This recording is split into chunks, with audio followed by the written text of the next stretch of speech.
Thank you.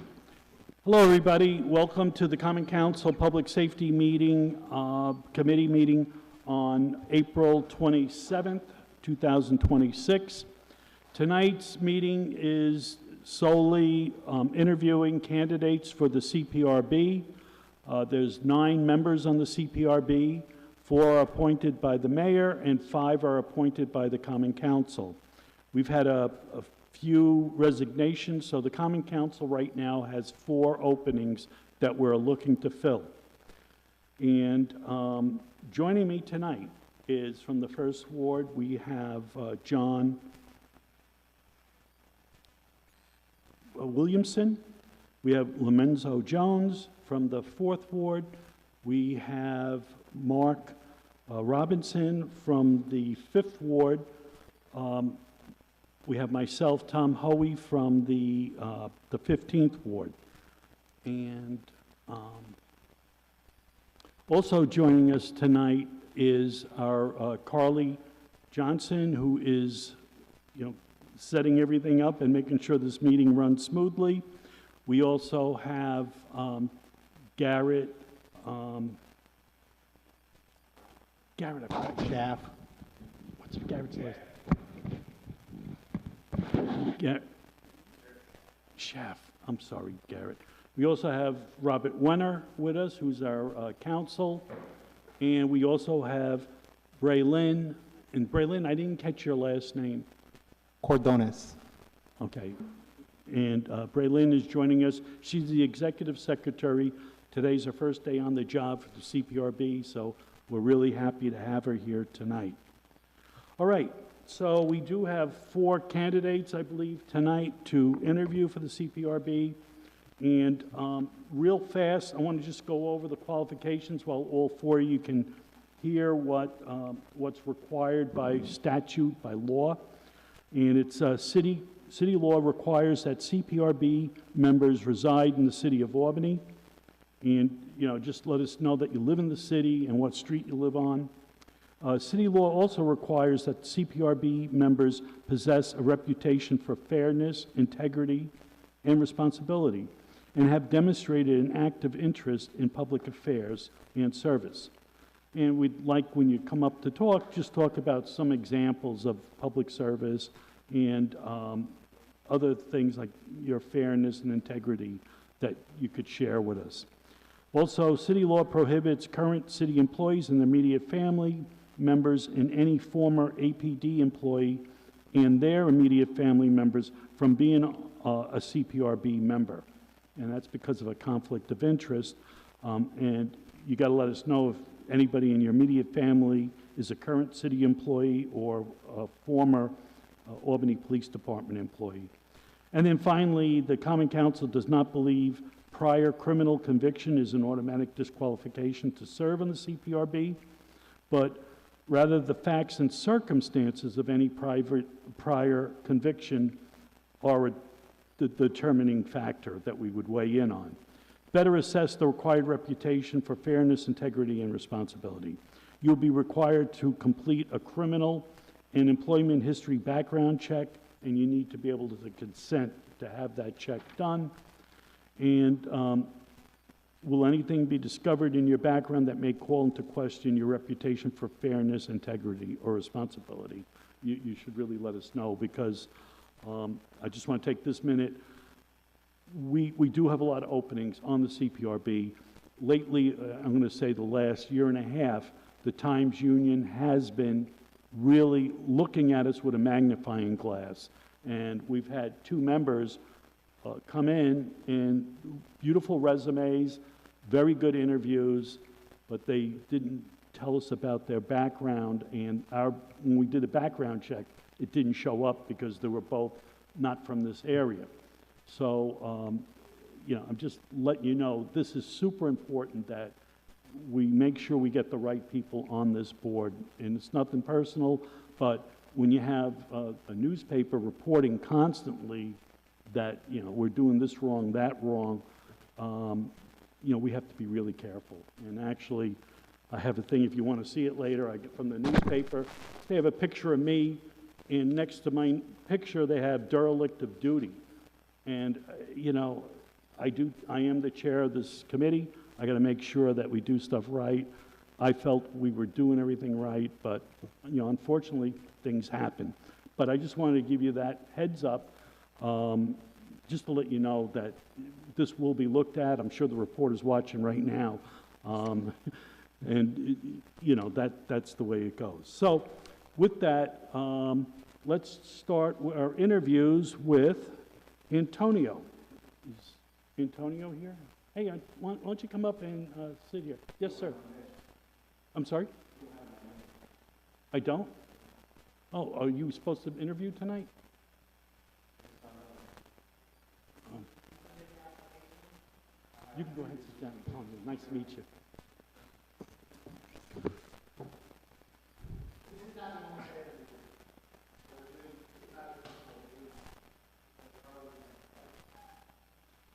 All right. So, yes, sir. Yes, because it's going to be public anyhow, Mark. So we're going to interview 4 tomorrow. Wouldn't it be unfair to them that, the people who are interviewing tomorrow will be able to see what the questions are? So I know, and, I've been thinking about it. Antonio, do you have a problem with the other candidates sitting in and listening, or? Oh, no. Okay. Does anybody here, like any of the candidates, do you mind having this like kind of an open forum that, when you get up, other people can hear what you're saying? It's going to be public anyhow. It's going to be on YouTube. So I think we're good. All righty. Okay, so we'll start the interview process. John Williamson from the First Ward will start with the questions. With question 1. Good evening, Antonio. Good evening. Appreciate it. Thank you all so much for coming out this evening. A couple of questions. First question I wanted to ask you, how did you learn about the CPRB? The Community Police Review Board? Yes, sir. All right.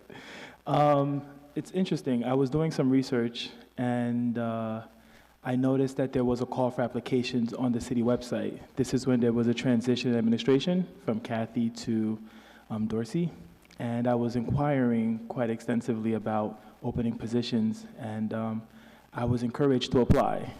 So I applied a few times, actually one time before this, and then this is my second time applying. I surveyed my resume around for quite some time, and Garrett kept me in the loop, so I'm happy that I was able to come back. All right. Thank you very much. Appreciate it. Mm-hmm. Thank you. Based on your understanding, what is a CPRB and what does it do? The Community Police Review Board, it's a citizen-led board that works with paid volunteers who commit their time to investigate and examine issues that happen with police, as well as encounters and other potential quality of life issues that may be of concern for public safety and law enforcement. And why do you think the CPRB is important? Well, without accountability for our law enforcement, then there's no checks and balances. So we have to make sure that each person is accounted for, including police officers who sometimes believe they might be above the law because they are the law. Okay, and last question. Why do you believe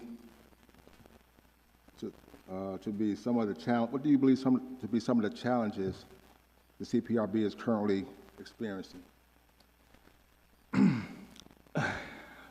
From what I've read, and that could be misleading, of course, there's been some internal struggles in terms of maybe mix-match personalities, some unintended consequences, as well as some unaware issues or concerns that may arise during people's tenancy. But I think it's important to focus on forming of groups. It's never a one and done. So sometimes it takes trial and error to get the right group together who can work in cohesion with each other. And I think that's what the board's been going through, is a smooth not so much smooth, but a more rough transition to get to that cohesion that I'm looking to be a part of.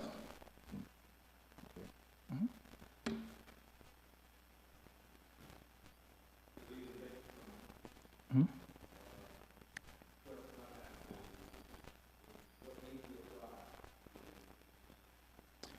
Yeah, so I have some background in restorative justice practice.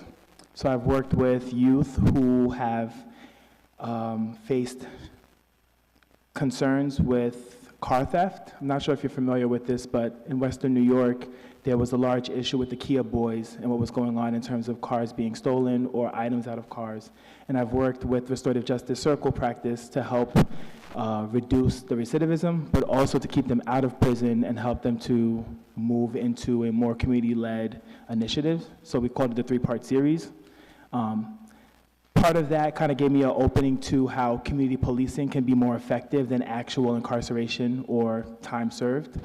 And with my background as a social worker, I think it will lend itself to understanding the human capacity to be rehabilitated as opposed to being punitive.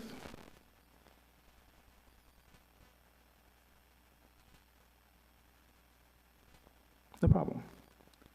Okay, and what does the term independent mean to you as it relates to the CPRB operations?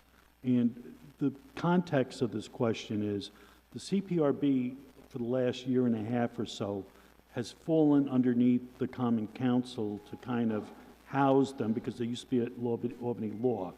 But so we wanted to find out, what do you think it means as far as independent? Would you mind rephrasing the question? Are you asking if I consider the Community Police Review Board to be independent of the governance, or? Yes. Okay. I mean, you know, that was a big thing, and that's why this question's here, that, you know, if I call you up and say, hey, you know, this Conflict of policeman's a interest. friend, yeah, Right. you know what I'm looking for. Okay, yeah, no, I understand. So when you're dealing with public domain, there's an issue of conflict of interest, which sometimes presents itself in different ways. It can be board members who have connects or contacts with other individuals who might sway positions or opinions in terms of how a decision is rendered. I think the best way to do that or to solve that is to understand each person's relationship or connections and how they're uniquely intertwined. Everything's not a conflict of interest. There is just mutual separation between certain ideas and certain groups and certain people. So it's important to have a diverse board that's independent, that operates on its own, but that at the same time has a public interest in the good of others. So as long as you maintain an ethical and moral background and understanding of the issues, and you stay as objective as possible in spite of your personal feelings, then the job can get done. Thank you. You're welcome, Mr. Hoey. John, back to you. Do you prefer Thomas or Hoey? Sir, do you prefer Mr. Thomas or Hoey? Or honorable? You're a councilman, right? Yeah. For tonight's thing, you can just call me Tom. Sure, sounds good, So Tom. Antonio, Yeah. the other question I have for you, sir, how do you interpret or the phrase or under the oversight of the Common Council with independent day-by-day operation under the direction of the program director? Can you please state the question?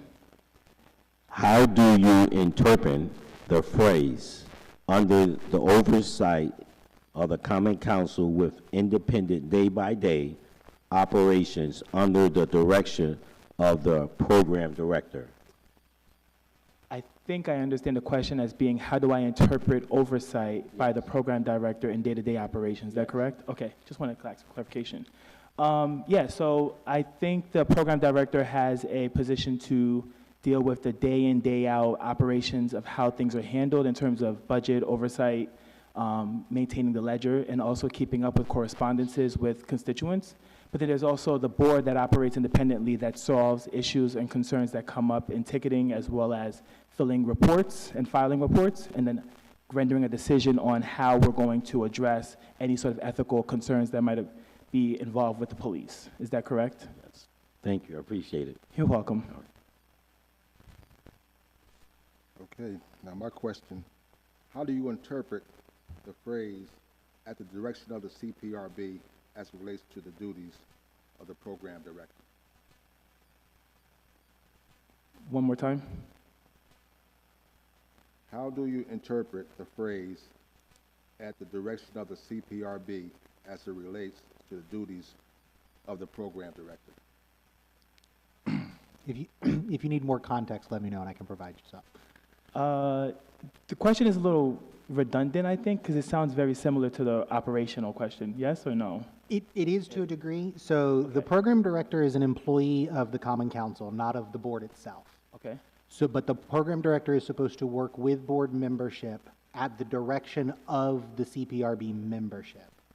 The question is essentially trying to assess how you feel that is supposed to work, or how you believe that's supposed to work. Is it supposed to be independent board members, a collective, a majority, one or two? Oh, okay. That can direct the day-to-day work or the operational decisions of the program director and the other staff on the board. Right. So, okay, understood. I think I got what you're trying to say. So there's governance and then there's operations. So typically when you're dealing with boards, boards are to govern and not to operate. Operations is strictly a day-to-day in and out task that's performed or maintained by an individual who would be designated as the program director. Now, the board itself governs or votes and makes decisions unanimously on issues that pertain to operational needs as well as whatever the circumstance may be arising, which in this case would be any sort of police report that might come forward. Thank you. No problem.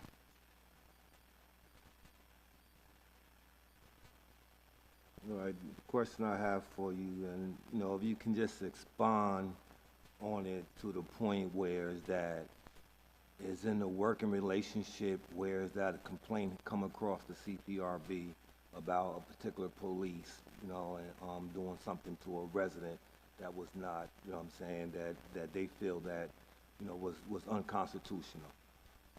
So this question, and if you can explain it, can you please explain the value of following the established processes and procedures in a hearing that helps or hurts the CPRB's credibility with the community and the Albany Police Department? Understood. How would I handle a situation in which there was potential abuse that has occurred with the police officer and a Right, civilian? Is that the question? That's how I would like you to expound on this particular question, correct? Okay, thank you for clarification. I think police officers have a tough job, right? It's not easy knowing that you might not go home to your family in the evening because of someone's reckless behavior. At the same time, I do think that they have a duty to serve and protect our civilians, which sometimes they do take advantage of their force and their ability to apply power, and that in and of itself causes more harm than good, when the people who are to protect you are the ones who are actually harming you. In situations like that, I think it's for us to consider the ethics at play. It depends on if the lethal force was acceptable, right? If it matched what was being rendered, or if there was some sort of distinction between this is a clear cut and dry issue of your illegal use of force, right? Typically in situations where there might be some sort of illegal use of force, there was an intent that was made, intentional behavior to act in such a reckless way that would cause harm or danger to another person's life. I think majority of police officers want to do well. I think there might be inferences where there might be interactions that might be negative, but those are things that can be consoled with training as well as appropriate behavioral conduct. And sometimes it might just be a slap on the wrist to let them know you can't do that again, right? And understand that you have a duty to protect and not to harm. When there's significant harm that's done, where an individual's life might be lost because of a police officer's actions, those require more of a legal standing that would surpass the board itself. We would only be able to handle accountability in terms of issues that might be redressed or might be, let's say, lack of better words, something that could be consoled within the confines of appropriate behavior, versus something that's criminal, which in terms of loss of life, that would require legal status and a lot more legal action. Thank you. You're welcome. Tom, I have a follow-up to that if that's possible. Sure, go ahead. The CPRB itself has specific policies and procedures and processes in place, both within our internal governing structure and documents as well as the law. do you believe adhering to the CPRB membership and the operations of the board, adhering to those further helps or hurts the credibility with the community in terms of the CPRB's credibility? Restate the question. So the CPRB has a set of governing policies, procedures, and structure. Okay. My question is if the CPRB fails to adhere to that or adheres to that, does that hurt or help the credibility of the board with the community and even police officers, all of the stakeholders within the system? Failing to uphold your policies, rules, laws, and regulations will indefinitely harm your credibility in the community. It is our duty to hold ourselves accountable as well as civilians and neighbors and individuals. So therefore, we must hold ourselves to that same standard. If at any point in time we fall short, then it's just like us pointing the finger at police officers and saying, you're supposed to be accountable for your actions. Our credibility only comes from our actions, not our words. Thank you. You're welcome. And this is the final question of the, well, there's going to be others, but out of the basic questions. Do you have any personal, professional, or any other relationship with current or former CPRB members? No. I'm new to Albany, and that would be nearly impossible. Okay, thank you. You're welcome. I already did the membership qualifications, so we've covered that. So the last thing here is, I'm going to give this over to Garrett. He has, looks like six or so questions and procedures, but I'll let you go ahead, Garrett. And Thank you. So the next few questions are a little bit more technical. That's why I'm asking them, because I'm That's more okay. familiar with the topic. The CPRB meets at 6 p.m. on the second Thursday of every month, and meetings can range anywhere from 15 minutes to several hours. Do you commit to consistently attending these meetings?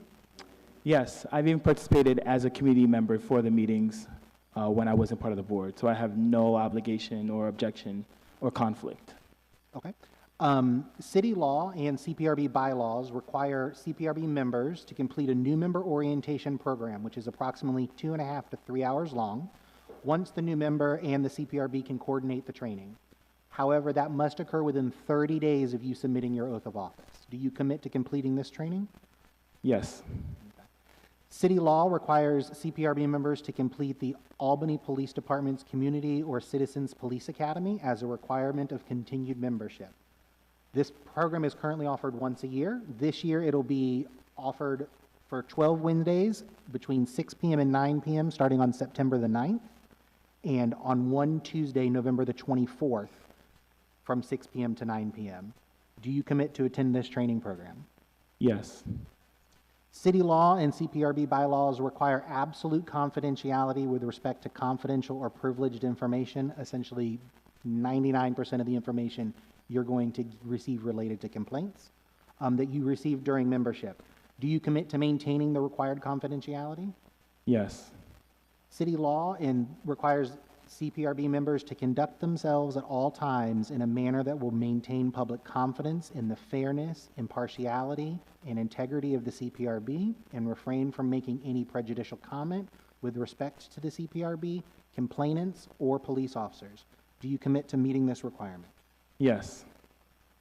When APD's Office of Professional Standards provides the CPRB with their completed internal investigation report, the CPRB must complete a timely review. This review should occur in less than 60 days, but must occur within 120 days. This includes presentation at a meeting and a vote. Understanding that the CPRB staff members support the complaint review process and that most complaint reviews take less than an hour to complete, do you commit to completing complaint reviews in a timely manner? Yes. CPRB members are assigned subcommittees, various subcommittees like the Investigations Committee, the Community Engagement Committee, or Public Official Liaison Committee to assist with the member-driven operations of the board. The committees meet as frequently as once every 2 weeks or as infrequently as once a year. Do you require to serving on at least one of these subcommittees and attending the required meetings? Yes. The only other question I have, I know you're aware of the background check. If we were to if you were to complete a background check, would there be anything in your background that you believe would impact your reputation for fairness, integrity, or responsibility that we should be made aware of? No. Thank you. Thank you. And that was a long commitment. Just to let you know, there is a small stipend for serving on the CPRB.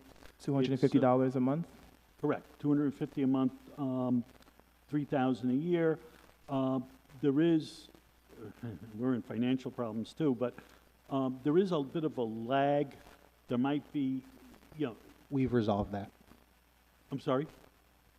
We've instituted new processes to hopefully resolve the lag Sure. process, so it should So come we within should 2 have weeks. the money within the month that you serve. But and I'll leave it at that. I just wanted to make sure that you knew that. Now, do you have any, we've asked you a lot of questions. Do you have any for us? No, I'm okay. Okay. Well, Antonio, thank you again for taking the time. Thanks for being the first one up. You know, we have 3 other people. Sure.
Okay.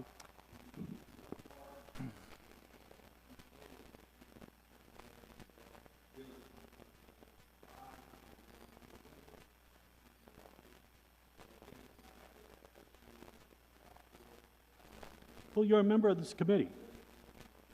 The only thing, Mark, the only thing, if you ask one person that question, we got to ask all the candidates. So I have no problem at all if you want to go ahead and ask him. I'm more than open to answering questions like that. So, are you sure? Because I don't mind answering. Well, go ahead and answer. Yeah, sure. I actually come from a community very similar to Albany. I was raised on Long Island, which is considered one of the poorest neighborhoods where I'm come from, and we are over-policed. In fact, I would say that there have been numerous complaints by police officers within internal conversations about what police have done to other individuals. There's been over-policing, and there's been criminalization of individuals who look like me. Now, I'm not going to hide that from you or tell you that I haven't had my own fair share of understanding of what goes on in communities of color and how they're over-policed by law enforcement. The issue, though, is not necessarily always so much so police. There are internal issues that occur within communities that there is intra-violence, and sometimes we fail to acknowledge that and understand that there's overbearing behaviors that can conduct itself into what we see play out. Now, police officers have to be held accountable. I mean, I could list off the top of my head the number of instances where police officers have taken lives of innocent people who were not merit that kind of behavior. But at the same time, I can tell you offhand how many individuals who look like the same individuals whose life they have taken as well. And for what? So when we want to point fingers and hold people accountable, we have to look at each other and look in the mirror as well, because we're not all as clean as we think we might be. There's a lot of politics that play into issues of law enforcement as well as personal politics in terms of how communities govern themselves. Now, we're all sub-autonomous, and we do have to follow legal procedures. The Community Police Review Board is an opportunity for us to make fair what's wrong in our communities when it comes to policing, but we also have to be able to police our own communities as well. And that's my fair answer. Thank you. Does any other, go ahead, John. Thank you, Tom. Piggyback on my colleague. I'm in the first ward, where it's a lot of situations happen, with minorities. My question to you is that I know you're not from here. I wish you was from here for it, because it would be, because I want to see what your involvement in the community with our young men and our young ladies and in our families, because that's important to me. Because when the situation happened, I know that, you're there, you've been involved in the community, you know what's going on surroundings, the first, second, third, and the fourth ward. Since you're not from here, how can you, present yourself that you're the candidate for this position, even though that you have not been involved in the community in the lower ward, because that's critical. Thank you. That's a fair question. So no, I haven't been in Albany too long, and I understand that might present a challenge for you all in terms of understanding my background and the context that I might bring. But I think I come from a city or cities that are very similar to Albany, if not necessarily in size, but in other magnitudes. Buffalo is no different than Albany. Buffalo is Western New York City as well, where I've been for the past 10 years doing my education. I purchased a home and I became a homeowner, and I enjoyed my time there. I've worked in city government, I've worked as a social worker, and I've continued on. I think part of the issue that we're looking at is community police review boards have been, or oversight committees, we might call it in Buffalo, has been an issue for quite some time. There's been incidents that I can recall off the top of my head where individuals have been systematically targeted by police officers. One in particular was Meach, who was shot while he was turning away from police and running in the opposite direction, and the police officers got off. There were protests done at the mayor's actual inauguration ball because of this. There's issues like this that prompt protests. There's a very similar issue that happened right here in the city of Albany in July, where a young man was found lynched, and there's authorities who may have been involved, but that was also hidden from the public. So media has a part to play in how we understand and we relay information. Not everything you see is truth. I think part of the issue for me is that don't look necessarily at the time, the shortness of my time here, but look at the breadth of my career, the breadth of my education, and the breadth of my life context that I bring. I'm not necessarily the ideal Albany resident per se, because I've been here for a short amount of time, but I am a resident of life, and I understand life from a different context. I've had many life experiences. I don't have to share necessarily everything, but I think to the part that it brings, cities look like each other and they go through very similar issues. It is no different. The only difference might be who's in charge, who's in power, and who's the police officer. And that's really it. Okay, thank you. Sure. My question is, that's okay. Can you tell us one incident of alleged police conduct that happened in the city of Albany during your time in Albany? Apart from the one that I mentioned back in July of 2025, I'm not aware of any other police misconduct issues. You're welcome. Any other committee members have any questions? Garrett, you good? All right. Antonio, thank you. Thank you so much. Thank you. And, I appreciate the time, everyone. I appreciate you coming.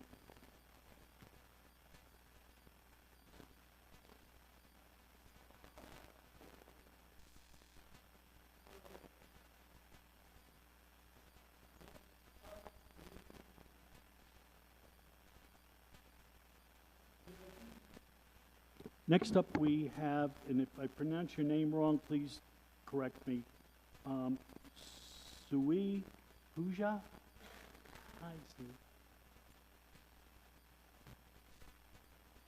So you saw what happened, how we do it, so please be all there. Yeah, have a seat, relax. Hello, everyone. My name is Sue. All right, so we went over, in the beginning, I went over the membership qualifications. We talked about that.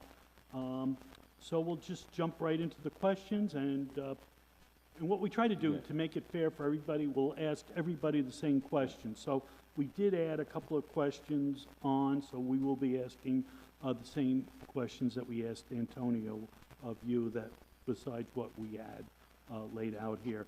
These questions, just to let you know, everybody know, these are traditionally what we ask people. And I really appreciate my colleague saying maybe we got to get more into depth to make sure we're putting the right people on the board. So I'll let John go ahead and start.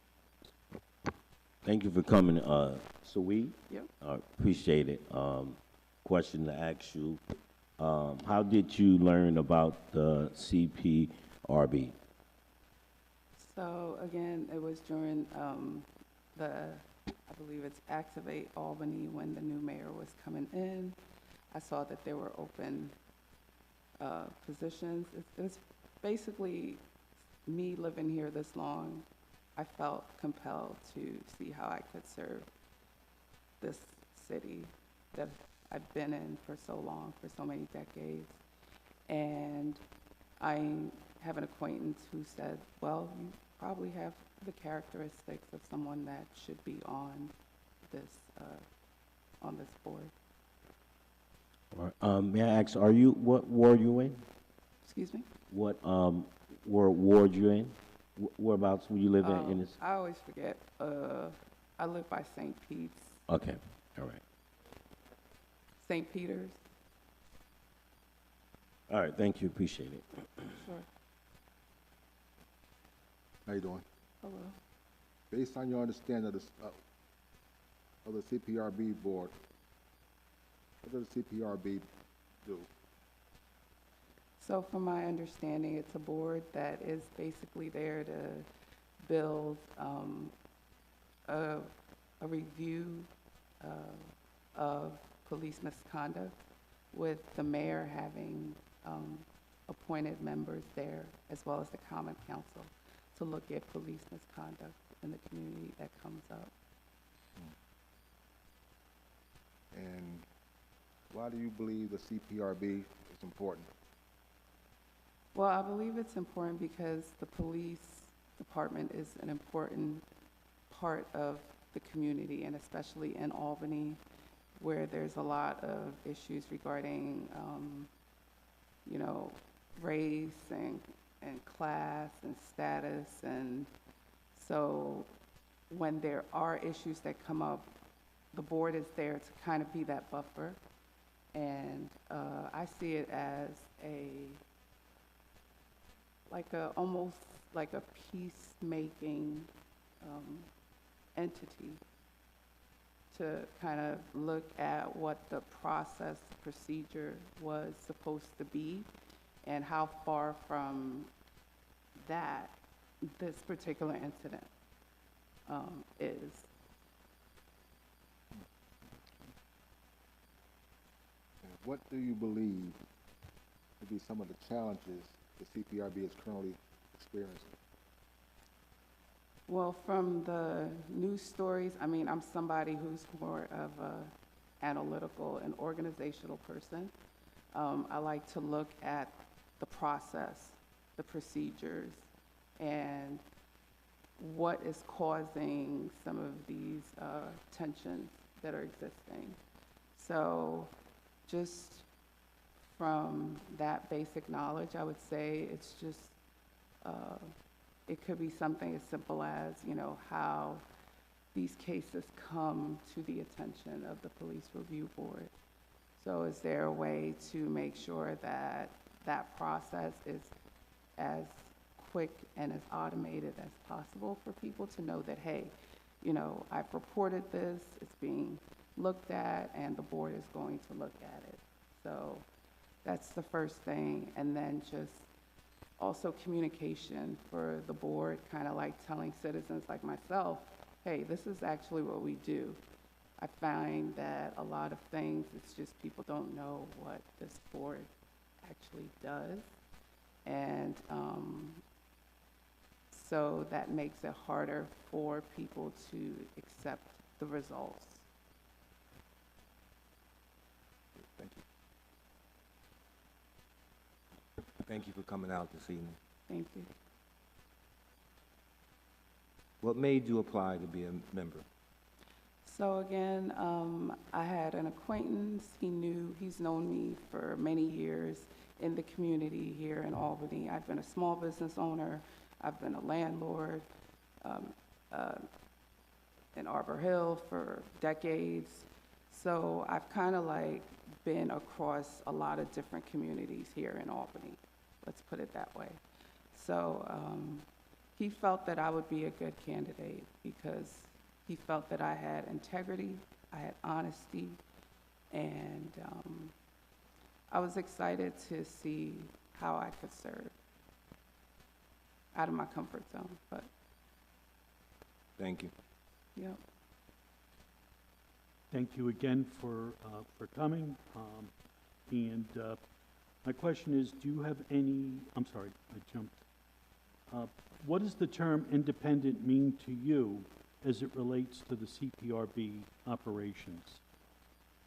So when I hear the term independent, I'm thinking about impartial, meaning that you have some guidelines and something comes before you and you're supposed to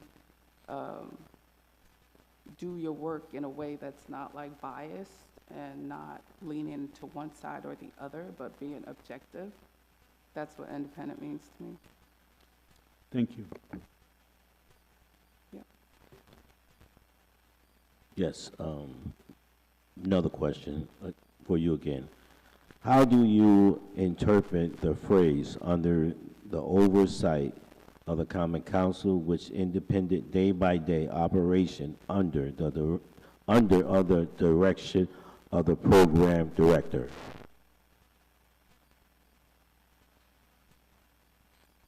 Well, I could repeat what the candidate before me said because I don't really understand the question, but You want me to read it again, or you understand it? I do not understand what the Garrett, can you, question's trying to get you know, to. paraphrase it a little bit? So the law states that the Common Council retains oversight over the CPRB, and that the day-to-day operational work of the CPRB is enacted by the program director and staff, which is my role, which are employees of the Common Council, not the program, not CPRB itself. So when you hear that the Common Council has oversight over the CPRB and the day-to-day operations are under the purview of the program director, what does that mean to you? Well, just that the program director knows what he's doing, he's competent, and the way he's, I guess, scheduling and organizing kind of like the cases that come before the board is also impartial and independent. Like, I would want the program director to also be accountable for what he does, like in his day-to-day work, is what I would think.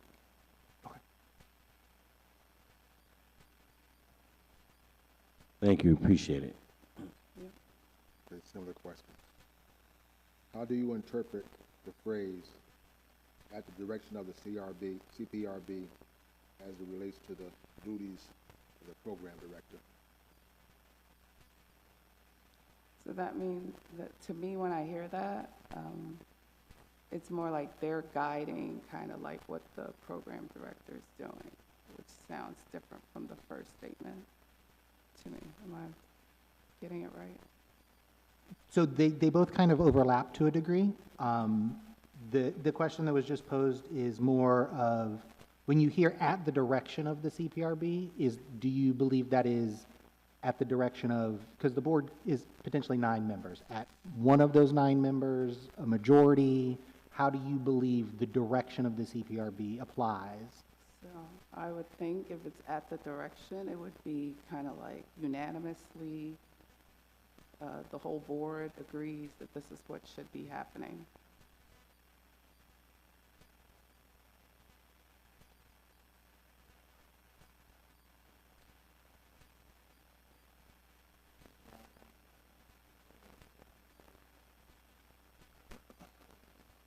All right, the question I have for you, I really would like you to really, think independently before you answer this question. Because, I believe that is generic, you know, and I just want to see, and maybe he gonna come behind me with his definition of how he see it. So that's on him.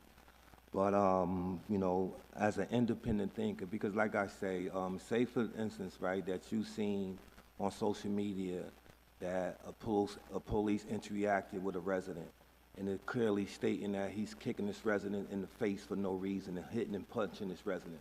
You've seen this with your own eyes, okay? So can you please explain, right, the value of following establishes processes and procedures, and if a hearing helps or hurts the CPRB's credibility within the community and the Albany Police Department?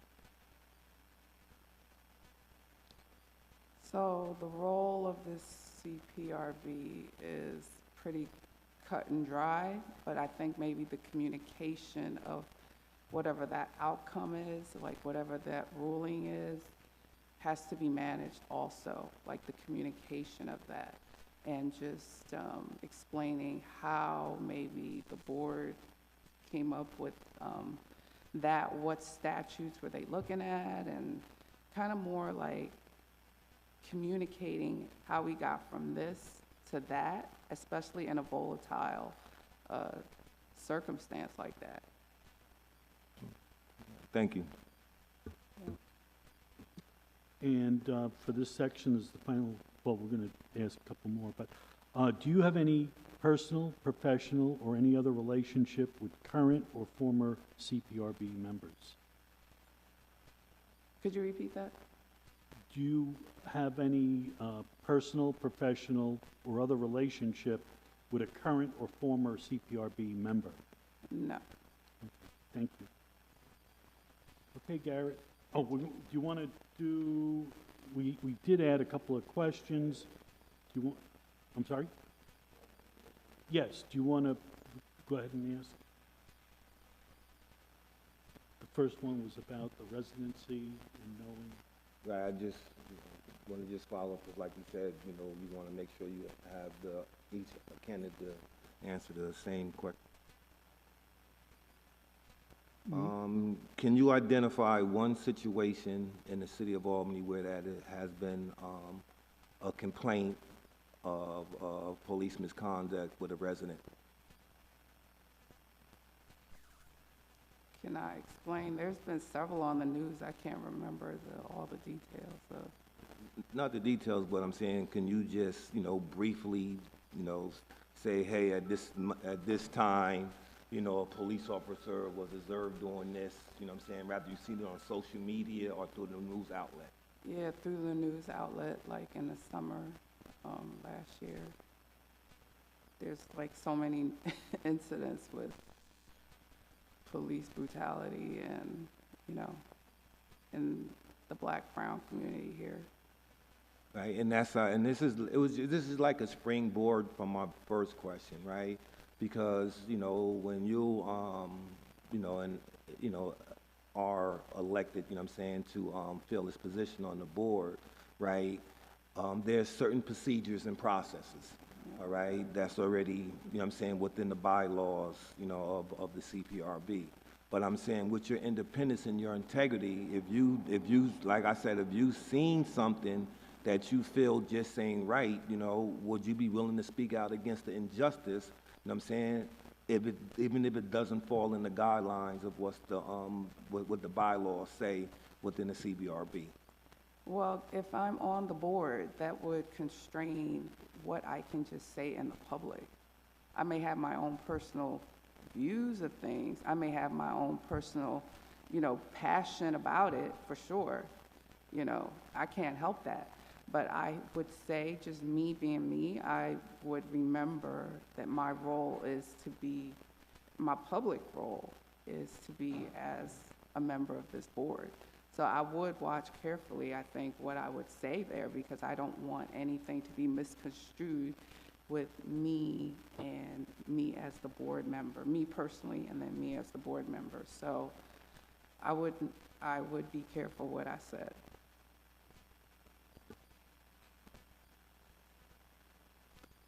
John, you had I'm sorry. Just elaborating on her response, is that okay? Sure. All right. Again, right, and, you know, I respect what you're saying and the direction, what you're going at, right? But internally, you know what I'm saying, you feel that something was done wrong. You know, so you are saying before you become outspoken, you know what I'm saying, because it's the protocols that's in place for the CPRB, that you would not, you would limit it, you know what I'm saying,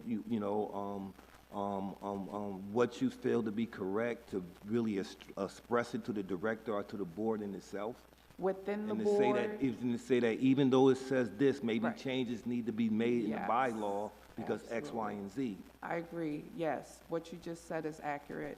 I think like any board should constantly go through a process of continuous evaluation.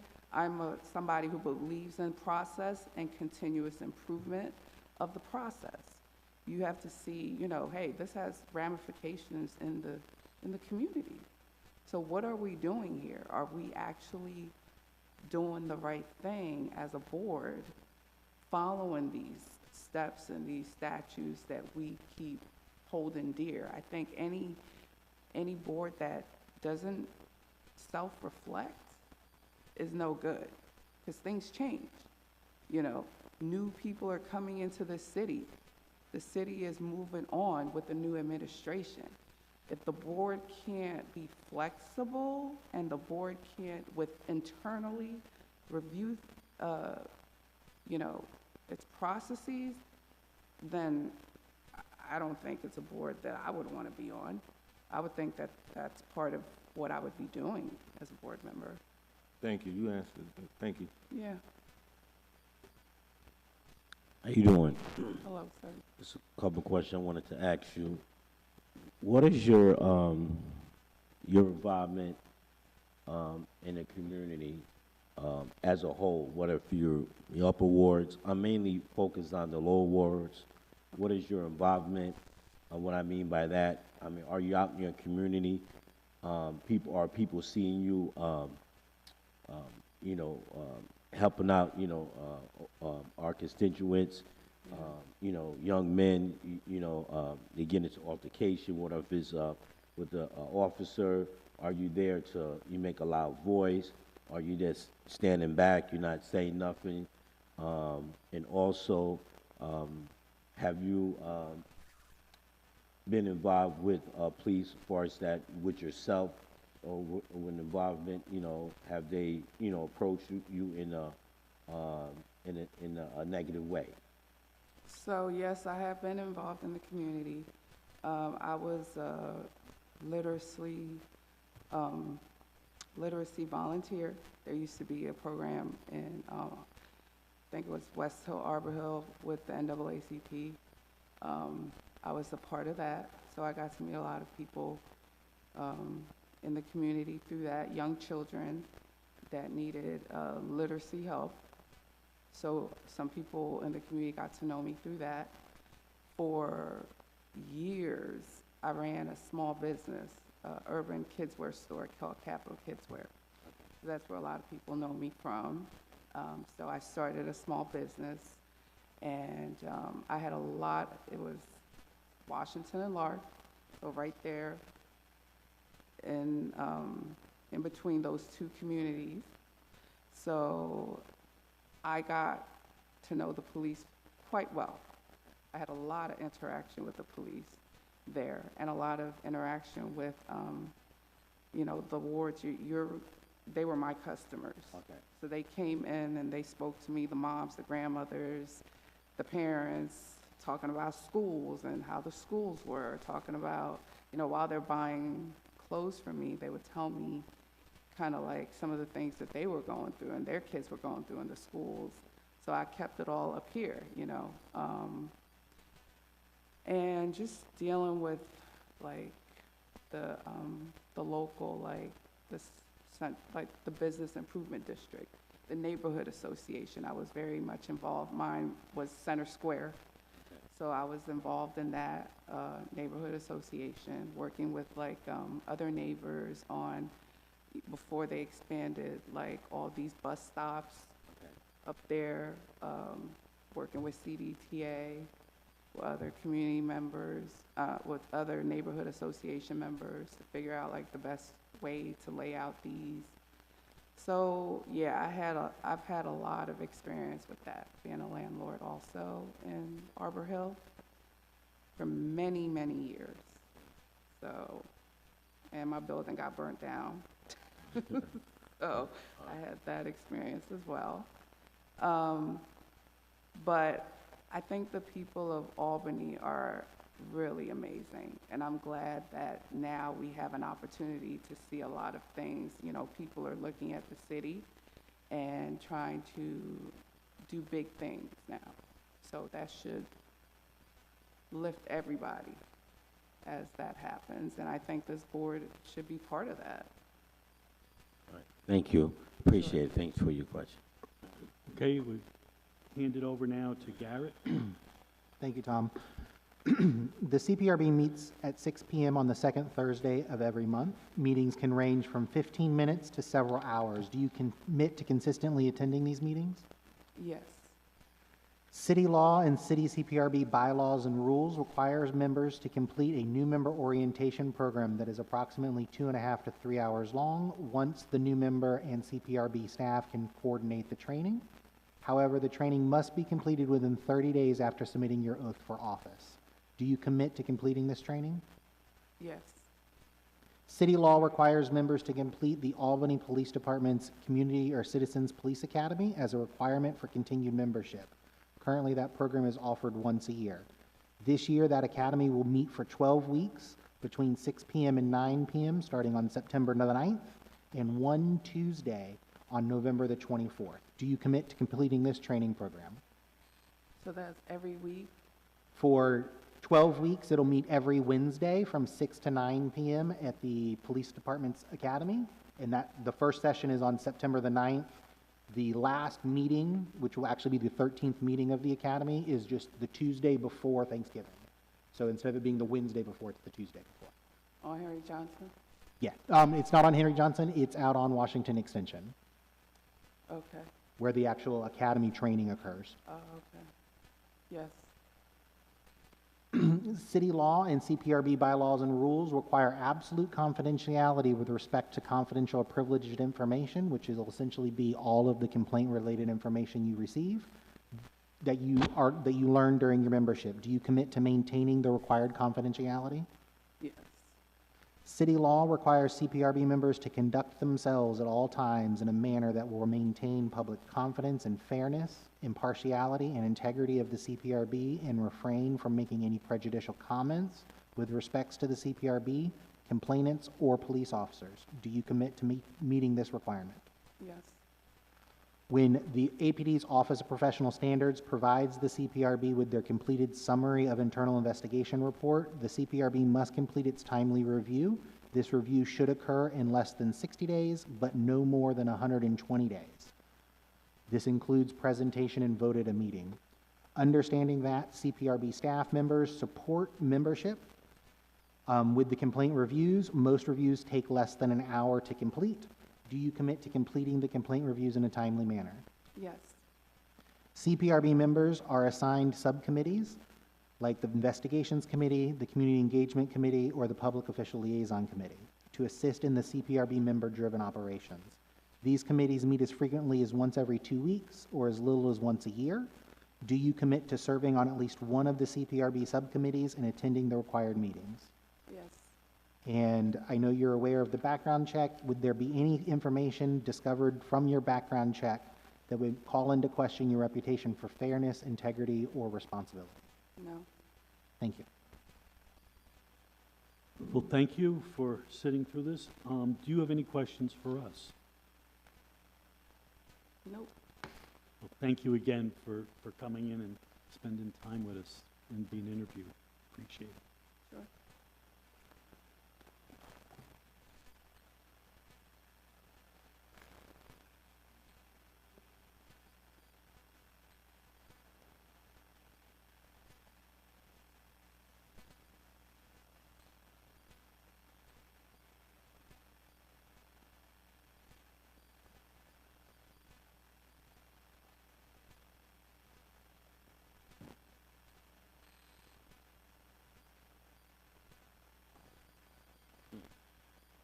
Okay, next up, we have Parika Grimes. Hi. Okay, so how should it be pronounced? Oh. Everybody gets it wrong. Nice to meet you, Parika.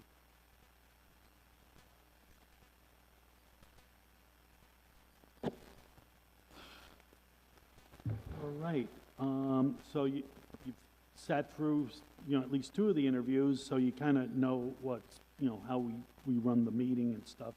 So I'll go ahead and we'll let John go ahead and start. Before we start, Sure. I believe you said that you wanted us to say where we are, where we lived, and what involvement. Is that correct, before we started? Isn't that what you said earlier, to start? Yeah, and I didn't follow through on the first two, so you caught me. But yes, go ahead and let Okay. us know where you're from and who you are. Okay. My name is Erika Grimes again. I live in the South End. I am currently on the committee seat for Ward 2, District 6 with Derek Johnson. I do serve the community. I started a food distribution in the South End. That's how I contribute to my community, and that's once a month. May would be the 4th month that I've done this, so every month we do that. I believe that was it, right? Sloan Street, off of 2nd Ave, sorry. That's where I live. Okay. John, do you want to go ahead? Good evening, Ms. Grimes. How you doing? Thank you for coming. I appreciate it. Thank you for having me. Question wanted to ask you is, how did you learn about the CPRB? I think it was through Activate Albany. I saw that there were several seats, and I said I wanted to be more involved, so I applied. Thank you. I appreciate it. You're welcome. Okay. Based on your understanding of the CPRB, what does the CPRB do?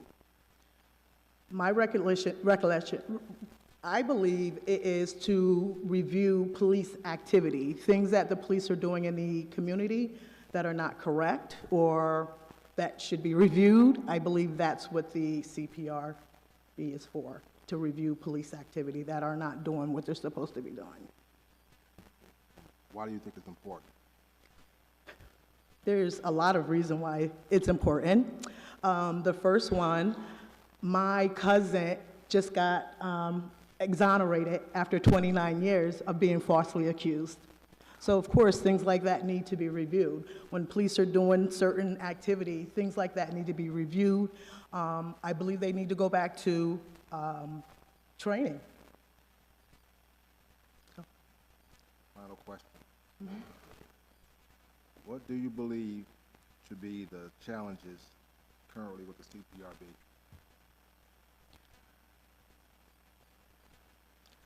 I'm probably going to say personalities, people's personalities, not the board itself. People that are on the board, they're clashing. I'm assuming.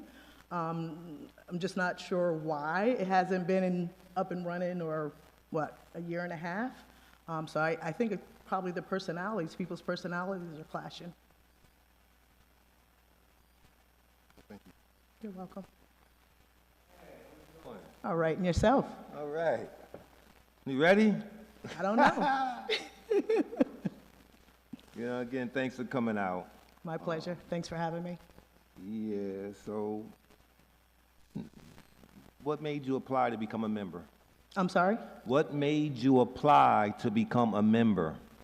Because I would like to be more active in the community that I currently serve, well, all of Albany, actually. Single mom, I have a son. Things happen to him that shouldn't have. So I just want to make sure everybody's treated fairly, So that's my reason. Thank you. Great reason. Likewise. And thank you again for coming in. What does the term independent mean to you as it relates to the CPRB operations?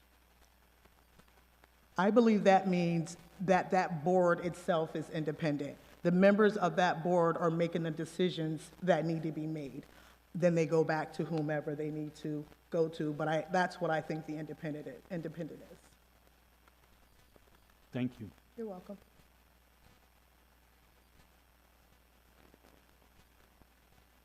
Turn on the mic.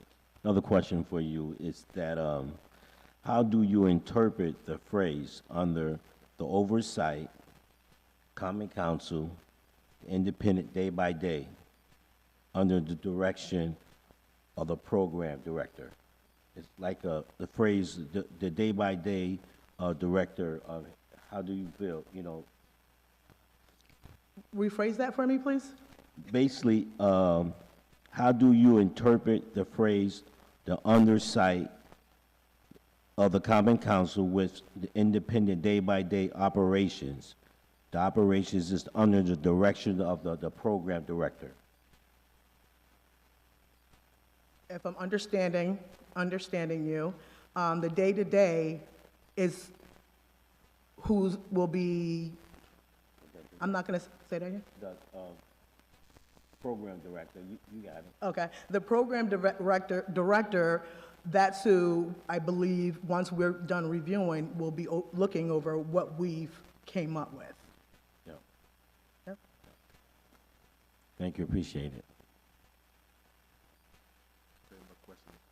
How do you interpret the phrase at the direction of the CPRB as it relates to the duties of the program director? What was that last part? How do you interpret the phrase at the direction of the CPRB as it relates to the duties of the program director?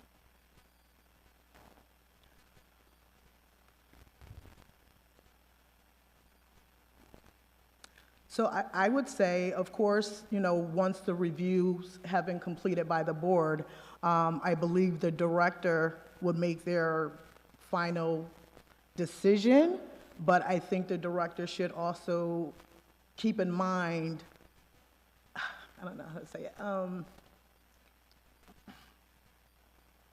I think the director should be listening to the ones that are reviewing the information and making their decision that way. So to provide some clarity, Yes, please. membership, the individual members are solely responsible for the outcome of their complaint reviews. Nobody on staff, nobody in the government, nobody outside of the government impacts that outcome. The question that was asked is essentially, if there is something that needs to be done, how is the board able to provide that instruction to the program director? Is it where one board member can come and say, hey, I don't like how this process is being done, we need to change it? Or I want to recommend this specific policy change to the police department? Or is that a collective work of the board? That is a collective. Okay, thank you. You're welcome. And I'm realizing now that these questions need some tweaking, so they will definitely be fleshed out and revised going Yes. forward, so they're a little bit clearer on what's the intent. Thank you. All right. So my question comes to clash part, you know? You say clash? Yeah, clash. Okay. I'm saying being an independent thinker, you know, like I say, as I mentioned to the previous candidates, you know, seeing something, knowing something was wrong, and you have a strong, you know, you have a strong reserve that you know is wrong. So you're gonna stand on it, you know what I'm saying, because you know it was wrong. But you might not have the same, from your colleagues or the board, have this, they might not have the same, you know, reserve as you do. So that's why I say this question is really a two-part question, and, you know, to me, it's just dealing with the independence of the individual that's serving on this board. Okay. All right. So can you please explain the value of following established processes and procedures, and if a hearing helps or hurts the CPRB's credibility with the community and the Albany Police Department? First thing, I have a mind of my own, and I'm definitely going to speak it. So if there's something that's not right, I am going to bring it up. regardless of how other people feel, but I'm going to be tactful about it. I'm not going to be rude about it. Second, see something, say something. Does that answer your question? Answer my question. Thank you. You're welcome. Well, thank you. Now, do you have any professional, personal, or other relationship with current or former CPRB members? Current, I'm going to say no. Former, I'm going to say I'm not sure. I don't believe so, but I don't know who was on there, so I'm going to say. Okay, that's fair. And Mark, do you want to do the, Just a follow-up question, and the question is, can you identify one incident of police misconduct in the community? Like I said, I have a cousin that just came home last week from 29 years, serving 29 years for something he didn't do. He was exonerated. So yes, Thank you. you're welcome. John? Thank you, Ms. Grimes, as far as that. I know you said earlier that you was involved with your community down in the second ward. Every month you giving out lunches or food to the resident. Yes. That's very good. So I know that you're involved. I know that you see what the resident needs, that the families, the young men and young ladies. The question is that, do you feel that you would be a great candidate for the CRBC? I believe I would be an excellent candidate. How's that? Thank you, I appreciate it. Okay, and I'll turn it over now to Garrett. The CPRB meets at 6 p.m. on the second Thursday of every month. Meetings can range from 15 minutes to several hours. Do you commit to consistently attending these meetings? Yes. City law and CPRB bylaws and rules require members to complete a new member orientation program, which is approximately 2.5 to 3 hours, when the new member and CPRB staff can coordinate the training, but it must be completed within 30 days of submitting the oath of office. Do you commit to completing this training? My question, that training, is it in the evening? It'll be whenever we can Okay. make it happen. I just want to make sure I can keep my day job. No, I'll be providing it, so most of the members, they're coming 5:30 in the evening, and we're knocking it out that night, or a couple of them have had free time during the day, and we've done it. If we are able to appoint if the council's able to appoint all 4 members at once, and we can get all 4 members at once, doing it on a weekend, I have a very flexible schedule. So I'm willing to accommodate as needed. I know members have full-time jobs, so I get that. City law requires CPRB members to complete the Albany Police Department's Community and Citizen Police Academy as a requirement of continued membership with the CPRB. This year, the Academy will meet for 12 Wednesdays, starting on September the 9th from 6 p.m. to 9 p.m., and one Tuesday, November the 24th. Do you commit to completing this training? Yes. City law and city CPRB bylaws and rules require absolute confidentiality with respect to confidential or privileged information, which will be virtually every complaint piece of related information you receive during your membership. Do you commit to maintaining the required confidentiality? Yes. City law requires CPRB members to conduct themselves at all times in a manner that will maintain public confidence in the fairness, impartiality, and integrity of the CPRB, and refrain from making any prejudicial comments with respect to the CPRB, complainants, or police officers. Do you commit to this requirement? Yes. When APD's Office of Professional Standards provides the CPRB with their completed summary of internal investigation report, the CPRB must complete a timely review. This review should occur in less than 60 days, but no more than 120 days. Understanding that the CPRB staff supports members with the complaint review process, and that most reviews take less than an hour to complete, and completion also includes presentation at a meeting and a vote. Do you commit to completing the complaint reviews in a timely manner? Yes. CPRB memberships are assigned subcommittees like investigations, community engagement, and public official liaison to assist in the CPRB member-driven operations. These committees meet as frequently as once every 2 weeks or as little as once a year. Do you commit to serving on at least one of the CPRB subcommittees and attending the required meetings? Yes. Thank you, ma'am. I did forget to mention, I am also a part of the Alert with Pastor Dave. That's the Albany Law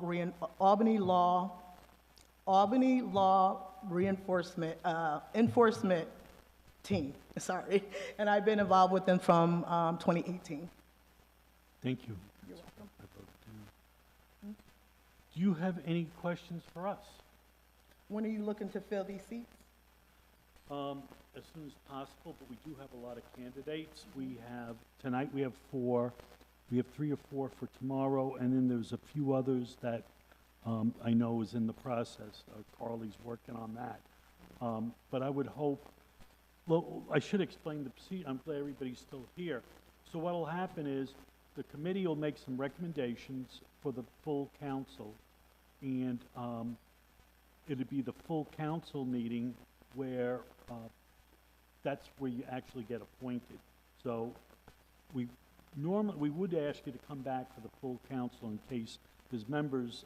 You know, we have 15 members and we have 4 here tonight, so other members might have questions or something, but usually the committee recommendation is enough to carry, but we will probably ask everybody to come in one more time if we decide to go through with the appointment. Once the committee figures out who we're going to put forward, that's when HR will start doing the background check. And we want to make sure that background check is done before we go in front of the full council. So it'll take a few weeks, you know, and we meet twice a month, the first and third Monday of the month, unless the Monday's a holiday, then it's that Thursday. But, you know, it would probably be the end of May or early June when we can finally, you know, put the names forward. And just for reference, the background check, the speed of it, if the person undergoing the background check responds instantaneously to the vendor, it should take a week and a half to 2 weeks is the time frame we typically get, but it's obviously dependent upon the references that you provide and being responsive and how fast you're responsive to the vendor that's seeking information from you. And if you are advanced by the committee, I will reach out to you directly with the next steps of the background check process. Go ahead, John. Tom, are we looking for 4 candidates or 5? 4. 4? We have 4 open seats right now. The one person left, who's left on it? So there are currently 5 members on the board. 4 of them are mayoral appointees. Yeah. And then one of them is a common council appointee. That common council appointee was seated on the board in October of last year. So he's finishing out a term. I think the term he's finishing expires in 27, and then he will be eligible to be reappointed for a full 3-year term at that time. Okay. And, I'm sorry. No, who's the, who do we have left that's a mayor's appointee? I mean, a council appointee? The only common council appointee we currently have is Warren Hamilton. The other 4 Warren, members we are just- mayoral appointees. Got it. And the mayoral one, and what we'll do, you know, so far everybody looks really good. And we wouldn't call you in if you didn't look good, but the mayor will have an opening also, probably around November for Victor, right? There is one current mayoral appointee whose term expires in October of this year, and he is not eligible for reappointment. So the mayor will have to make a new appointment at some point Okay, this year. and we can pass the resumes on. Just to let you know, so it's a 3-year term, but you're allowed to reapply. Like if you want to continue serving, we'll reappoint you for a second 3-year term. But that's the maximum is 6 years. Then you would have to sit out a term. And if you wanted to come back, of course, we will always, you know, keep you in mind that you had already served, so. So for clarification, the current vacancies are all in midterm seats. So you would be, if you were to be appointed to the board, you would fill that term and it would not count towards your 6-year limit. So for example, let's say one of you is appointed to the term that expires in 2027. The remainder of this year and all of 2027 would be in addition to 2 3-year terms. So you potentially could be on the board for 7.5 years versus 6 years. And then at the end of your term, you are permitted by law to remain in your seat until your appointing authority replaces you. So for example, we had a member last year whose term expired in 2024, and they remained on the board until they resigned their seat towards the latter half of last year. Had the council not acted to fill that seat, they would still potentially be able to be on the board, because the law is structured in a way where if appointments aren't occurring, the board can still operate with membership.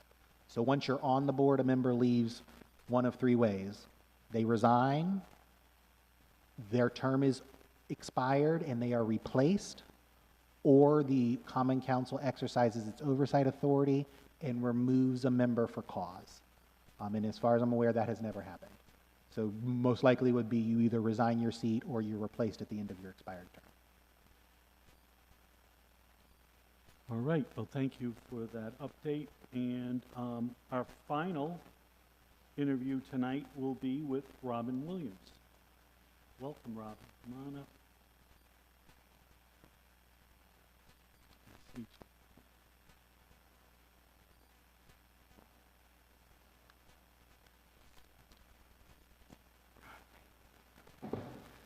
Good evening, everybody. My name is Robin Williams. I serve in the community by working with children with special needs. I've been doing that for over 15 years.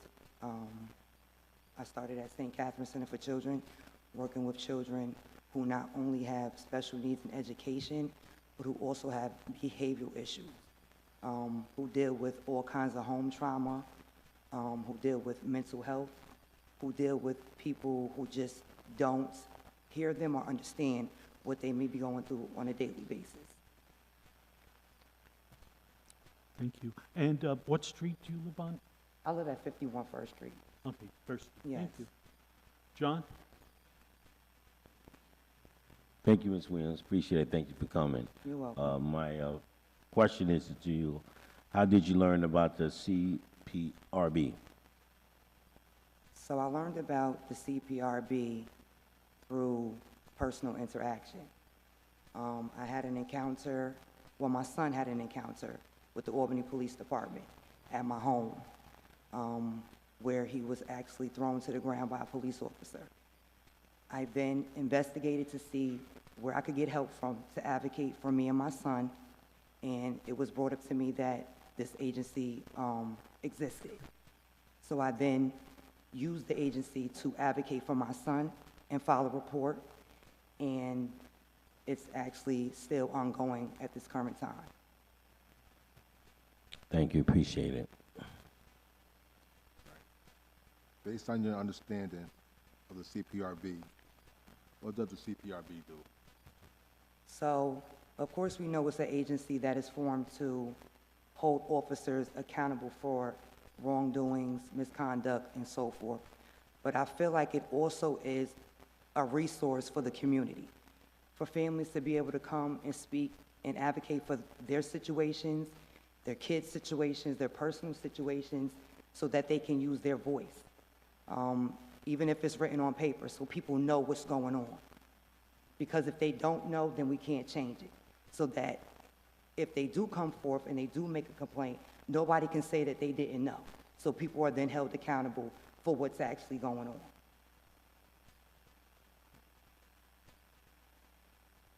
What do you believe to be some of the challenges the CPRB is currently experiencing?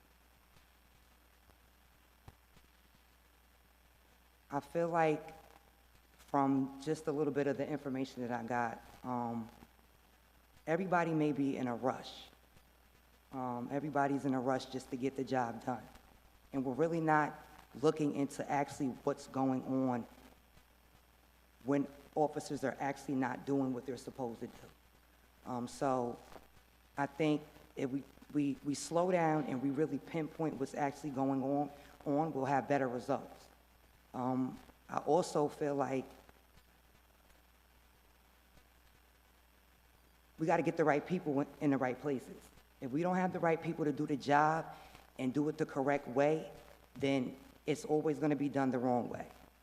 You got to have people that are not scared to speak up.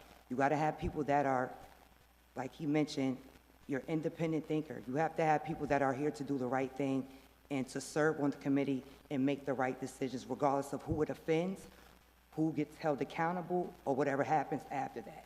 We have to have the right people who want to do the right things. And I speak for that because I have children that I'm raising, and I have 3 sons that I'm raising, and I have a brother who was incarcerated. So I know it's deeper than what people really think. This committee will help a lot of families if it's ran correctly. Thank you. Thanks for taking time out to come out tonight. Thank you. Wow. No, I really thank you.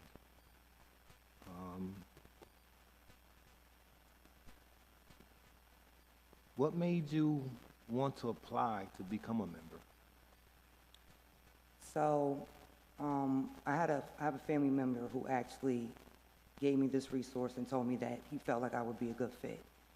Again, I go through my own personal situations with my own sons, and then with my brother being incarcerated. I need to be able to advocate. I'm a big advocate. I advocate every day for my kids at school. I support families every day at the school that I work at. And I feel like this would be the opportunity for me to really put forth my passion and what I know that I'm good at. And I'm good at speaking up. I don't hold no punches. I don't hold back. I say what needs to be said, and I handle things the way they need to be handled. And these are the type of people like myself that we need to have on this committee. And that's why I'm here, and this is why I applied. Thank you. What does the term independent mean to you as it relates to the CPRB operations? It means that no matter what other people may think or their opinions, it's about me standing firm on what I believe. It's about me going through the evidence at hand and looking at what's really going on and taking out of it what I see, despite what everybody else may see. I don't know where they may be coming from with their determination, but I need to stand firm and 10 toes down on what I feel and what I feel is going on and what has not been done right, regardless of what anybody else thinks about it. Thank you. You're welcome. I have one more question for you. I think it's me first, Councilman, Oh, but you can go I'm ahead. pardon. I hold fast. Pardon me. I know we all ain't. Go ahead, sure. You know, I just wanted to ask you, can you give me one lived experience that you had with police misconduct in the community? Yeah, so my brother who is incarcerated right now, before he was incarcerated, my mother who lives right in Arbor Hill, I grew up in Arbor Hill, she lives right across by the baseball field.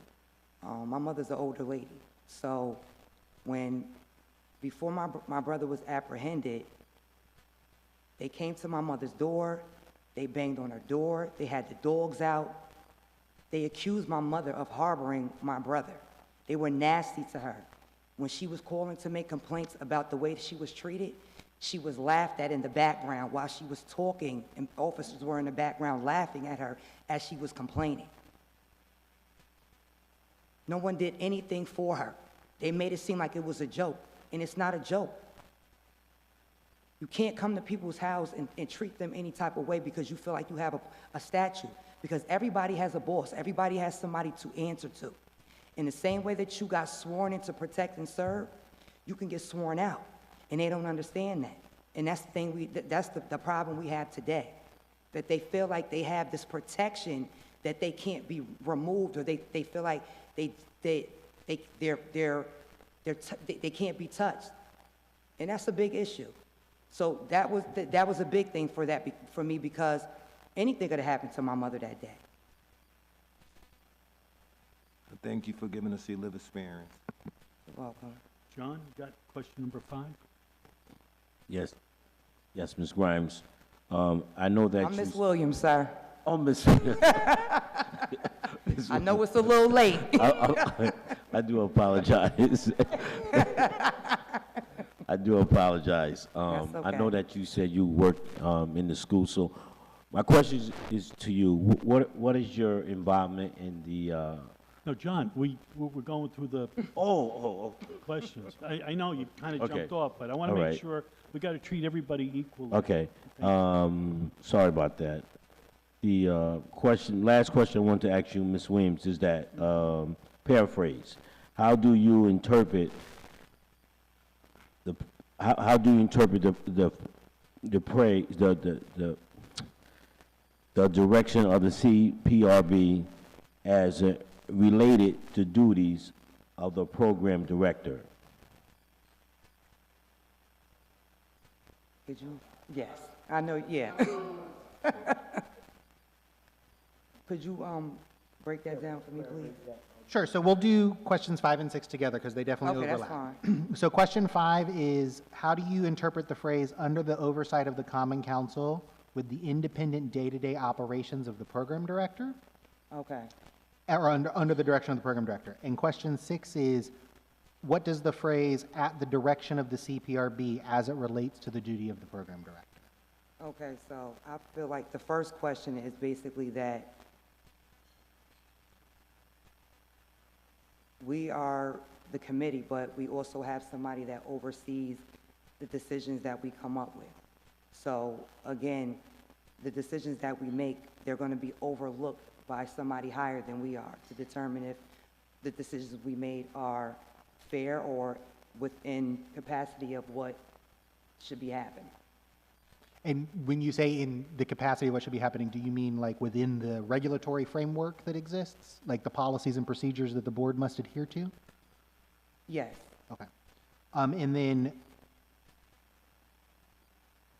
if you don't mind, Member Jones, for me to ask your question, are you okay with that? Okay. So when you hear "at the direction of the CPRB" as it relates to the program director, what does that mean to you? So we're the ones who are basically directing the decisions that are going to be made. And I know you mentioned, would it be the whole committee or would it be one person from the committee? But I feel like until everybody comes to a mutual agreement, no matter how long it takes, we need to take the time to make sure everybody's on the same accord. Thank you. Okay, and I just want to, I got to clarify this, both. The Community Police Review Board will review cases. There is no oversight. You are the oversight, the Community Police Review Board. It's, what we're trying to flesh out is, how does the program director fit into the running of the day-to-day operations of the CPRB? So he's going to make sure you have a place to meet, that your meetings are broadcast, that if you have any questions, he'll help you with, he'll do that. But when it comes to looking at the actual police misconduct cases that you'll be investigating, that's up to you and the committee Okay. to determine whether, something should be, taken or not. I just want to make sure you understand. The questions, and we realize it now, they're a little bit, we should have really tuned them up a little bit better, and I do apologize to everybody in the room that we didn't get it. But that's the important thing, that you understand that in the past, people have accused the council that we're trying to take over the CPRB. We're not. What we do want to make sure is that you have the funding and the money is spent in the right place, and we can be tough on that because we do look at expenses. There's a large budget for the CPRB. It's hundreds of thousands of dollars that we'll be spending. So we got to make sure that that's done right. But the actual looking at a case, that's up to the CPRB, the board itself, to figure out, if the officer was guilty or not guilty. I mean, it's like being on a jury that you're looking at it. So I just want to make sure, if the public's watching or anybody sees this, I want to make sure they understand that that's how we operate. So just basically, we're just trying to figure out how much you know about how it's going to run and stuff like that. It Okay. doesn't disqualify you or qualify you. It's just to get the information out there that you understand what you're getting into if you sign on. And in a minute or two, Garrett will be asking a whole bunch of questions, and you'll understand that it is a commitment. And so thank you. Thank you for the clarification. Sure. And with Tom? that, go ahead. So he is correct. So in terms of the oversight authority of the council, it's to ensure that board is operating within the structure of the system Okay. that's established. But in the entire time that I've been here, there has never been an instance where any authority, whether it would be a council member, an employee of the police department, has in any way, shape, or form impacted or tried to influence the decision-making process related to complaint work. Okay. That is all within the purview of membership. The staff supports the membership in doing that work to make it easier for you, so you're not spending a lot of time doing routine paperwork, for a lack of a better term. And part of the role of the CPRB staff is to equip membership with all of the necessary information to make the most informed decision. Right. Whether that's related to a specific complaint or a specific policy decision, or whether we want to hire a specific contractor or expend funds for a specific reason. If it is a decision that the board has to render, the program staff provides the information to you, good, bad, and indifferent, so you can make the most informed decision possible. Okay. Thank you. Okay, number 7, Mark?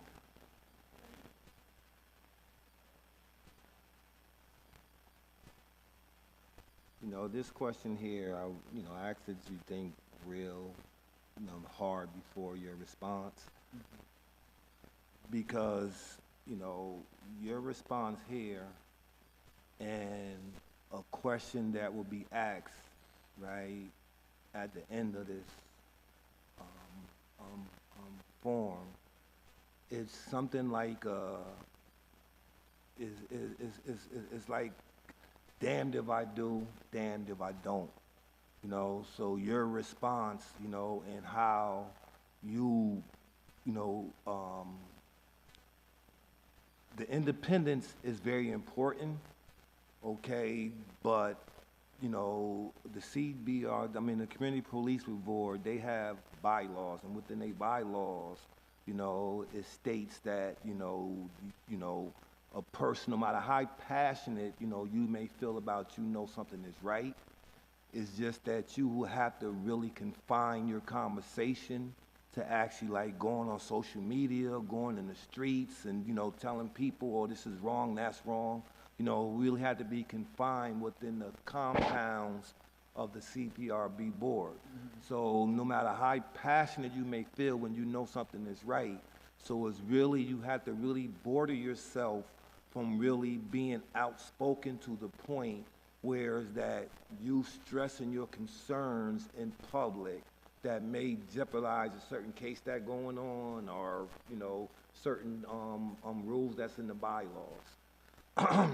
And the question is, can you please explain the value of following established procedures, can you please explain the value of following established processes and procedures, and if adhering to them helps or hurts the CPRB's credibility with the community and the Albany Police Department?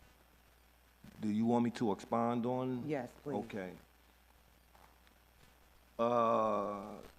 Sitting here and watch and hearing you, right? I see that you have a passion, you have a lived experience. And within that with that lived experience, you already have not a judgment, but that certain police that even though they may have a badge, that they don't do, what's the court, and they live beyond the badge. They take people's constitutional rights and they bend them or they ignore them. So this question, and maybe, he will come behind and, give his or his experience on how he wants you to answer the question. But it's like now your value is at place. Are you gonna jeopardize your value, right? Because there's established processes and procedures in place, and if you and because them process and procedures is in place by you with your strong values of knowing something that just ain't right, and you sticking to your values, do you feel would it help or hurt the CPRB's credibility, right, within the community or the Albany Police Department? Okay. So basically, it's confidentiality. it's knowing where you are now, well, knowing where I am as far as being on the committee, and knowing that even in my job, I have to hold confidentiality. Even in my job, I can't go beyond certain measures because I have to hold a certain discipline because of the, you know, the children that I deal with and so forth and so on. So even with holding my strong values and, you know, being outspoken, I have to maintain the procedures that are in place for the committee because, like you said, it can jeopardize families and things that are going on in the community, and it's not going to be helpful for them. And if I know something is not okay and something is not right, I'm going to speak on that within my committee, and I'm going to voice that, but I'm not going to take that outside those rooms. Thank you. You're welcome. And So the question is actually intended to talk about, should the board adhere to its own policies and procedures to maintain the necessary credibility, or should the board be willing to ignore its own policies and procedures to effectuate its mission? Absolutely not. I think that's why we're here now, because things have probably been ignored. Things have not been done the correct way. So absolutely, they should be adhering to whatever is supposed to be done. The policies and the procedures need to always be in place, and it shouldn't be policies and procedures for one case and not for the other. It should be across the board. Thank you. I think Mr. Robinson's question is very valid because it's also extremely important to understand that there is a certain necessary independent streak that's required for successful board membership, and they have to be willing, for a lack of a better term, speak truth to power, but they have to be able to do it within the proper time and place. Right. Right? And I think that's the crux of what you're trying to assess, correct? well, thank you. And do you have any personal, professional, or any other relationship with a current or former CPRB member? No. Thank you.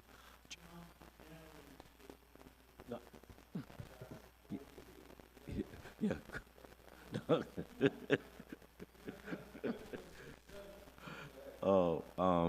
Ms. Williams, once again, Yes. thank you so much. Greatly appreciate that you coming out on today. I know that you work with kids, so my question is to you: what is your involvement in the community in Albany? What's your involvement? So, again, I've worked with children and families for years. So, the community is actually where I'm at. I see the community every day. They come into my school. I work with them daily. So, you know, me teaching them every day just to avoid peer pressure, to avoid peer conflict, how to resolve peer conflict, how to deal with day-to-day life when they leave there, you know, just being somebody there to help them deal with situations and, you know, resolve things without getting in trouble or, you know, being at risk in the streets and things of so forth. So, you know, even my career at St. Catherine Center for Children, those kids now that I see, they're like 21, maybe 22. They have kids now. Some of them are successful, and some of them are doing other things. Doesn't mean that they're bad kids or that they're bad people. They're just living their life, you know, so, and they see me to this day, and they're like, what's up, Miss Robin, or what's up, Miss Williams, or, you know, so that right there shows me that I've given something to them that they've held on to. So that right there is community-based support. Thank you, Ms. Williams. Appreciate it. Continue doing the great work.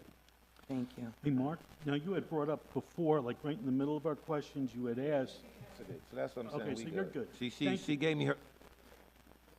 Thank you, though.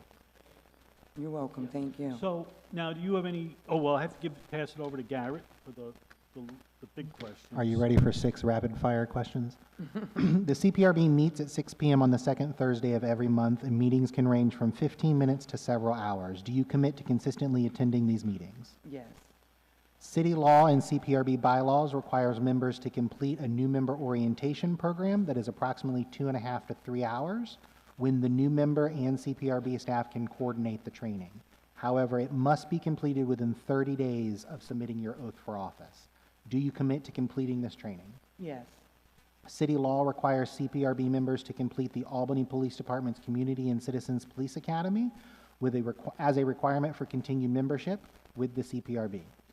This year, the academy will start on September the 9th and will meet for 12 Wednesdays between 6 p.m. and 9 p.m. and one Tuesday on November the 24th between 6 p.m. and 9 p.m. Do you commit to completing this training program? Yes. City law and CPRB bylaws and rules require absolute confidentiality with respect to confidential or privileged information, which will be mostly your complaint-related information that you receive during your membership. Do you commit to maintaining the required confidentiality? Yes. City law requires CPRB members to conduct themselves at all times in a manner that will maintain public confidence in the fairness, impartiality, and integrity of the CPRB and refrain from making any prejudicial comments with respect to the CPRB's complainants or police officers. Do you commit to meeting this requirement? Yes. When APD's Office of Professional Standards provides the CPRB with their completed summary of internal investigation report, the CPRB must complete a timely review. This review should occur in less than 60 days, but must occur in no more than 120 days. The review requires presentation at a meeting and a vote. Understanding that CPRB staff supports members with complaint reviews and that most reviews take less than 1 hour to complete, do you commit to completing complaint reviews in a timely manner? Yes. CPRB members are assigned subcommittees like investigations, community engagement, and public official liaison to assist in the CPRB member-driven work. Do these committees meet as frequently as once every 2 weeks or as little as once a year? Do you commit to serving on at least one of the CPRB subcommittees and attending the required meetings? Yes. And I know you're aware of the background check. Will there be anything discovered in your background check that may call into question your reputation for fairness, integrity, or responsibility? No. Thank you very much. Thank you. And finally, do you have any questions for us?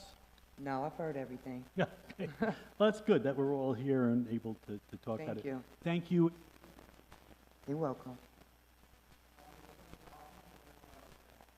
Excuse me? Okay, thank you.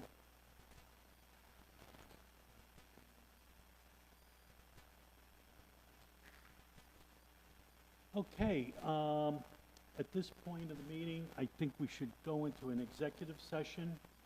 So would a member be willing to? Now, if we go into executive session, everybody has to leave. So, yeah, you might as well. Yeah. Yes, you can leave now. Thank you. And we'll get back to you. We'll let everybody know how you did, or we still got a bunch of interviews, like I said. So it's going to be a couple of weeks at least. So we'll let you know. Thank you. Yes, I'm sorry. No, that's it. We're finished after that. Nope. Thank you for coming by, though. You'll be here next Monday, right? For the class? Yes, I will.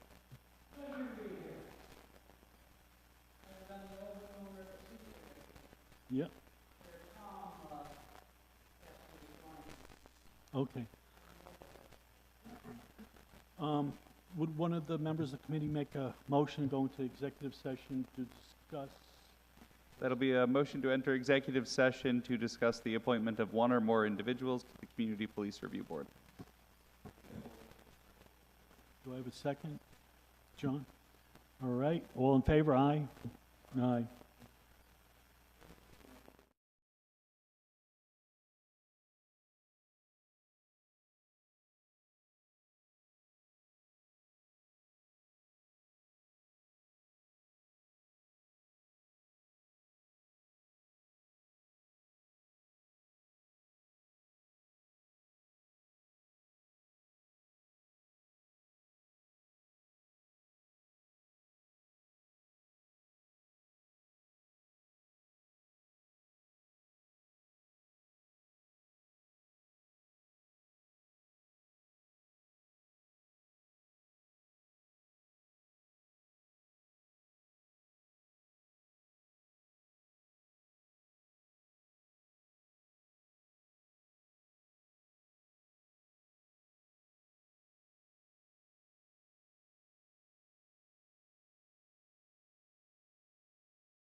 and then I'll call for it. Don't leave yet.